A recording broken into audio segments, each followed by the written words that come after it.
Hey, what's going on, guys? Today we are going to be talking about Halloween 2018. As you can tell, this movie came out October 19th, 2018. It stars Jamie Lee Curtis, James Jude Courtney as Michael Myers, and a slew of other characters that uh, play sort of a important part with this movie. But for the most part, it focuses on Michael Myers and Jamie Lee Curtis, which I feel like is something that is really good for this genre.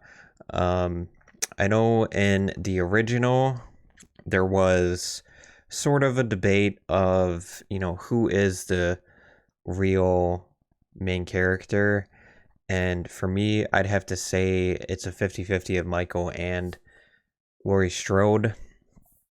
So this is a direct sequel to the original. They wanted to sort of just get rid of all that, stuff that happened after the second one was Season of the Witch, and then, all the cult stuff that happened. They just wanted to scrap it completely and forget about everything after the first one.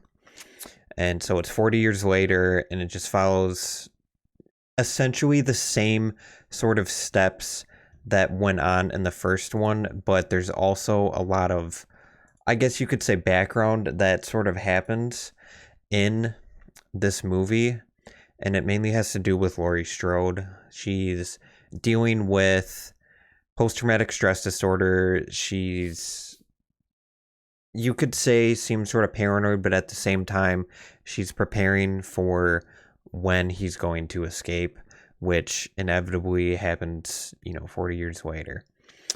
So we follow sort of her storyline and Michael's sort of storyline as well as to what happened throughout this movie.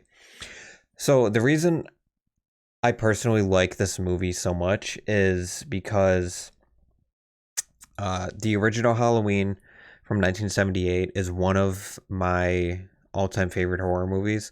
The reason being is because it really, you could say, broadened what a horror movie can be.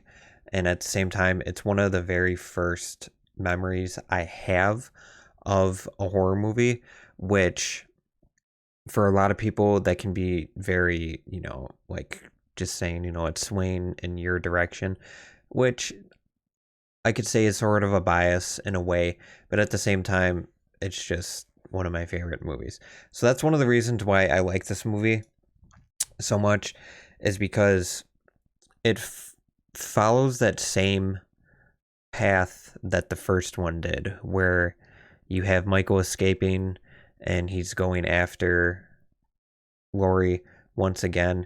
But there are certain elements throughout the movie that give you an idea that it's there's certain elements that are paying homage to the original, and I'm just gonna quickly search up um, one of the scenes. But it pays a lot of homage in different ways in this movie to the original. One of them being that Laurie has a granddaughter, and um, give me 1 second here while I search this up. I should have done this ahead of time. So it pays a lot of homage to, if you remember, let me switch my scene here. If you remember this scene where Laurie is sitting in the classroom, and she looks out the window and sees Michael standing there, and then she looks away and looks back and he's gone. The same thing happens with her granddaughter right here, who is played by Andy. That's hard to say, but that's her granddaughter who plays the character in this movie. So she looks out. Her granddaughter looks out the window and sees that it's her grandmother, who is Laurie, instead of Michael Myers, and so it sort of pays some homage in that aspect. And then there's other little things like, Michael getting his jumpsuit or his mechanic's outfit, his mask, his signature chef's knife, and stuff like that. which I liked a lot. But the main thing that really put me in a position where I like this movie a lot was that they brought back John Carpenter to do the score for the movie.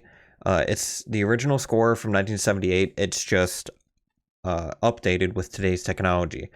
There are certain things throughout the movie that are very synthy and very 80s heavy, synth heavy types of things, but it's the fact that John Carpenter came back and was able to make his score once again for this movie, because the beginning of the movie, once the credits roll in, it's that classic Halloween score that everyone knows, and it's the pumpkin, but it's reverse decomposing instead of decomposing, which adds a nice touch to it and stuff like that. So there's a lot of homage that goes on between this movie and the original, which I liked a lot.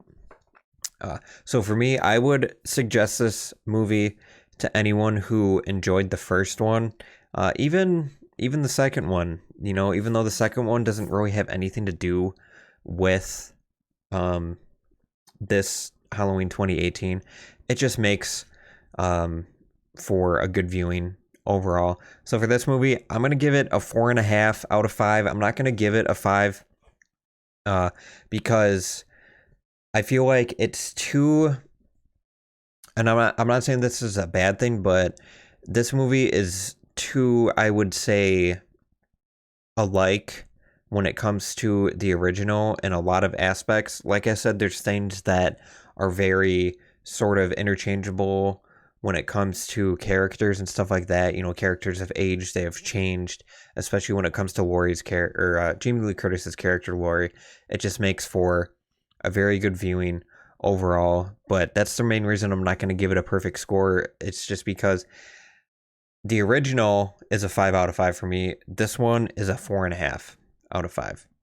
So I hope you guys enjoyed this review of Halloween 2018. Leave your comments down below if there's any other movies that you want me to take a look at and to make a video on, and I'll be sure to look at those. I have my Patreon and my Twitter linked below. If you want to support me, you can head on over there and support me on Patreon. But for the most part, the main support that I get out of these videos is if you just leave it a like. It helps reach a lot more people in the community to show, you know, all different types of reviews and stuff like that. So I hope you guys enjoyed, and I will see you guys in the next video.